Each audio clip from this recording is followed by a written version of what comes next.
Orwell famously said, journalism is printing something that somebody else doesn't want printed. Everything else is just public relations. If you're not prepared to be aggressive in the pursuit of the truth, you shouldn't be a journalist. Over the past few years, the growth in online journalism through websites such as Wings Over Scotland has become one of the defining features of this referendum campaign. The gap or the distance between the conventional media and where most people are at in terms of wanting to hear variety is huge. At this meeting in Motherwell that I was at, there's these guys that do Independence Live. Like, they're all like really young and they're just like, yeah, we're live streaming this. You can sit in the kitchen with a laptop and engage with thousands and thousands of people. I mean, I think that is key to why people have been engaged with it. There's no great secret to doing journalism properly. All you have to do is, when you tell people something, prove it. Give them a link, give them the source, let them go and look at it for themselves. Say, you don't have to take my word for this. Here are the facts that you can see for yourself. The growth of online material has been exponential. That may be the most enduring aspect of this referendum debate. There will be people who will never read a paper again. Perhaps unsurprisingly, though, there has been a backlash against this growth in alternative journalism and online participation in politics, most notably from the Daily Mail, who have led the campaign against what they call the Cybernats. The term Cybernat means to me somebody who is pro-independence, is able to think through the propaganda that we get all the time and can use the internet. A cybernat, a created word, means somebody in cyberspace, in other words online, using online media, who isn't a nationalist, however you define that. In that case, I am a cybernat. Yes, as you can see, these Cybernats are a scary bunch, but lest you think we've been selective in our examples of these online activists, we also spoke to a few of those who were personally outed by the Daily Mail's Cybernat Watch. The flowers are very like a forget-me-not, but it's not a forget-me-not. I like it for the foliage. Born in Nairobi 50 years ago, the end of empire, a relic of empire. Father was a soldier, mum was an army nurse. Moved around the world, eventually went to military boarding school up in Dunblane, and then joined up full-time in the armed forces.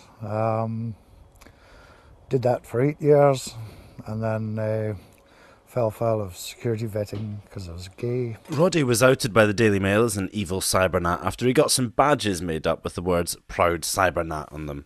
As you can see, he's an intimidating character. The Scottish Daily Mail is not a paper I routinely read. When I heard that my blog was mentioned on it because we'd made up the Proud Cybernat badges, just on a whim really, it was actually Dick Gauchan's idea, and I got in touch with a designer chap who came up with an excellent wee design of a very lovable little mozzie, and we decided to put Proud Cybernat on it and sort of reclaim the title. I have seen examples of what are called Cybernats, and I've thought, I wish I hadn't said that, or you shouldn't have said that. Of course, we can all find those, but the idea that anyone involved in the Yes campaign is one step away from an abusive individual, you know, who secretly taunts and insults folk. It's not. I mean, I've encountered nothing but politeness, with a couple of exceptions, and they haven't come from so-called Cybernats. They seem to have a thing about Cybernats being anonymous, and I've always tweeted under my name, and but then when they went on this, you know, supposedly outing the anonymous Cybernats, the people they went after weren't at all anonymous. Most of them tweeted under their own names. It's straightforward persecution.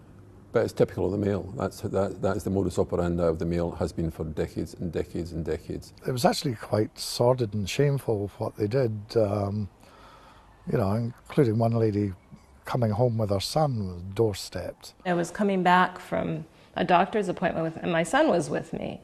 And I was walking back to the flat. Melissa Murray was actually hounded by one of the Daily Mail's paparazzi photographers who followed her and her son for this piece, which claimed to unmask more evil Cybernats. I saw this guy with one of those long lens camera things, and I thought, who the heck is he taking a picture of? Because there wasn't anybody else around.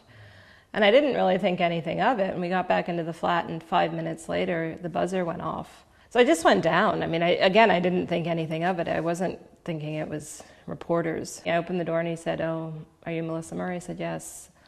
"Do you consider yourself a CyberNat?" Which, I mean, is kind of a funny question to just, ring the doorbell and ask someone, I thought.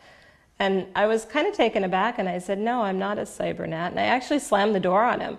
And I think I'm not that kind of person. That's not the kind of way I react to people. But I was really stunned and immediately kind of appalled as well that someone had just followed me. And I didn't think anything of it, actually. That was, I think, on the Wednesday. And on the Saturday, there was this huge spread in the Daily Mail about it, and with this really, really horrible picture of me. I mean, if they could have found a more unattractive picture of me, they would have had a hard time. Kat Boyd was also doorstepped by one of the Mail's so-called journalists after she was spotted dancing in George Square at the now infamous Thatcher death party. Laughing left-winger at Thatcher death party is voice of SNP youth.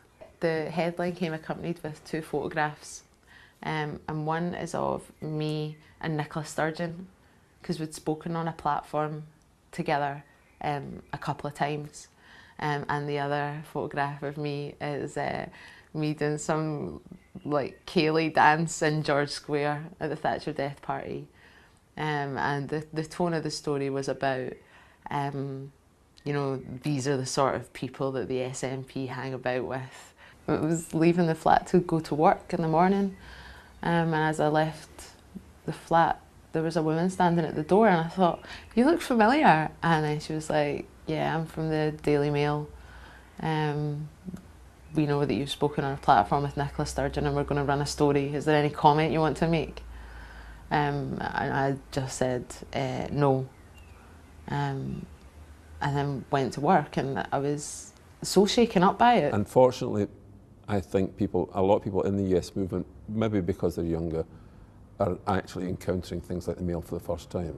I've lived with this crap for years. They talked about where I worked and where I lived, and it was an extreme abuse of privacy, I thought. I hope every journalist who's ever done that to someone, particularly those in the Daily Mail, know what they're doing to people when they take that act, when they doorstep someone like that. I really hope that they know what they're doing, and if they can square that with their conscience, then that says a lot about them. I don't know what you can use on your film, but the Mail's a piece of shit. They haven't grasped the fact that there's a whole movement out there which is not in their control or in anybody's control. You can't decapitate it because there is no head.